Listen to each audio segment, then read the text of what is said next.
We're making massive amounts of progress. We're continuing on the 33. We've jumped ahead a little bit. We've managed to get one side mounted, but we'll document mounting the other side. Essentially, it's just a full rear clamshell over here. Yeah, excuse the mess in the shed. It's been a crazy few weeks with cleaning up and trying to get things all organized. Yeah, let's get stuck into it.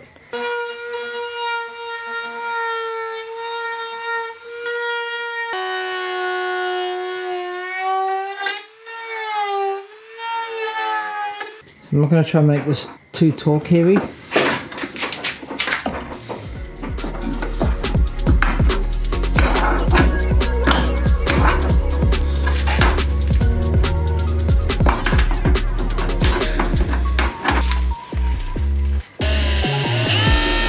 the car's starting to look like a car now. We're Dad and I are mounting with all the screws that we have into all the riv nuts that are in the body. We're hopefully move on to the rear bumper and then do the side skirts in the front, and we'll have a car again. I'm getting more and more excited as this happens.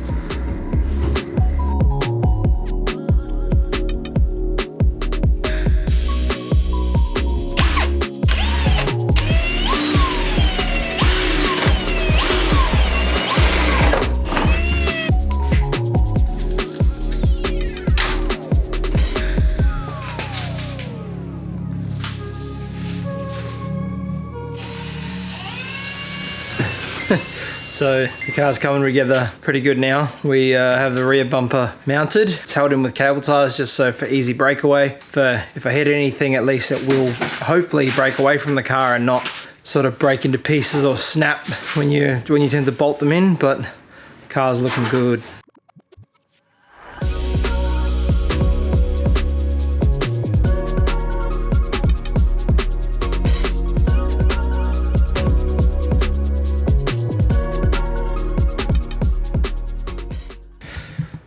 So the car's back on the ground, looking rather good.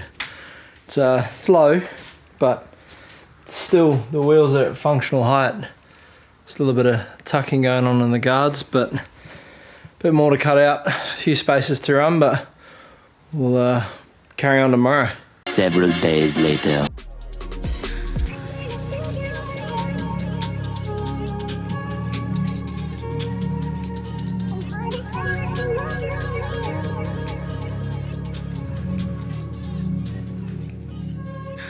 Realised I forgot to film an outro for the last video and kind of jumped the gun a little bit even more. We managed to get the rest of the car together. We're running out of time trying to get it to a Driscoll day so that we can actually take it out and do some testing. And managed to get it there, do some testing, and about 4 laps in, the fuel pump let go. Unfortunately, it's was the negative wire actually come loose. A few of the boys jumped in, especially Dylan, who's known for jumping in and just giving a hand even though he probably doesn't want to half the time. He jumped in, was in the boot of the 33, like trying to make sure everything else was all good. Like the common issue on these is the hat on the top burned through the connector and actually stopped working, so the little pin lets go. Turns out that's all good. It's just a negative wire in the tank, so it's all fixed now. Yeah, it's all good. It's been temporarily repaired, but I will be buying the aftermarket fuel top hat section to replace that, and then replace all the wiring as well. And likely we'll probably buy a new pump at the same time, just so that everything there is good. For now, we'll put that back in and we'll get to finishing sanding on this. So that's another thing we started without filming, just because I'm quite keen to get everything sorted and get this car painted sooner rather than later so I can actually get stuck into driving more. Yeah, we'll throw up on the time lapse and see how far we get today. A few other things we've got to do. Got to replace the driver's door. That's pretty heavily dented. I've got to check that passenger side door as well, as anyone that has seen the car or has known of the car knows it had a red door for a very long time. That just stayed on there because I got sick of having to repaint the door. I did 2 doors in one weekend, and yeah, it seemed to be the curse that as soon as I painted it, got smashed into, or I would be following too close, someone would stall up and I'd go into the back of them. So yeah, we'll also hopefully get the driver's door replaced today and get that sanded so we can finish the prep and get this car to Ken so we can get some colour laid down. Get into that, so I got to move the Beamer. But yeah, got to get into that so we can get the actual door out, because stored all the spare doors I've got in there, and that's, yeah, those are the ones thanks to Grant and GS Auto Works for giving me those many moons ago when I first was trying to find doors and things for it. So always good to have spares. You just wanna listen to a classic, bounce like a mattress, man, I'm out of practice. Ay, sick of how slow just living's been. Hard to get right, me limited. You just wanna go where the rhythm is. Be in the crowd uninhibited. You can't lay low, so follow me, I obey. So I'll probably wake up holding my head, but I know what I get. So showstopper, go knock on my house. You've been like champagne that shook up for days. Showstopper, can't lock. See, there's now a giant big gaping hole where the door used to be.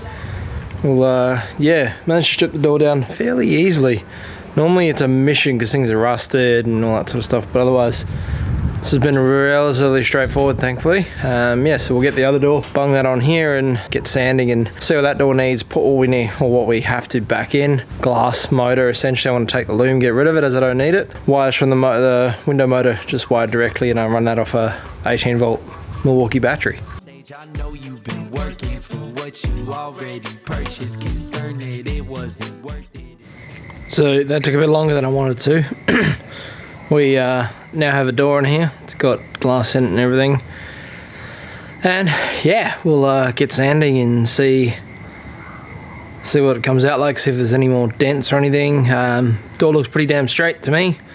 Yeah, and also the plus side in the darkness over here, we found a pillar cover.